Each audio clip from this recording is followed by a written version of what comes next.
Sa isang panayam, ibinahagi ni Pastor Tanchi na mayaman naman ang bansang Pilipinas lalo na't marami itong mga best na tao at mayaman sa natural resources. Sinabi niya na kung bakit mahirap pa rin ang bansa dahil sa mga gobyernong nakaupo dito.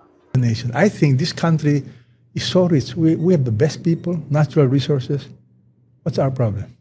Karen, what's our problem? What is our problem? In your mind, why is the Philippines still poor? Oh, wow. That's such a great question. I think the problem is us. Our government. You see, our government, the fact that they can steal billions of pesos, you know what it tells me? We are rich. It's amazing. They stole billions. And some of them still feel like nothing is wrong. It is so sad. You've said a lot today. Dagdag pa niya na nalulungkot siya dahil parang wala lang sa kanila kahit na kumukuha na sila ng pera ng taong bayan.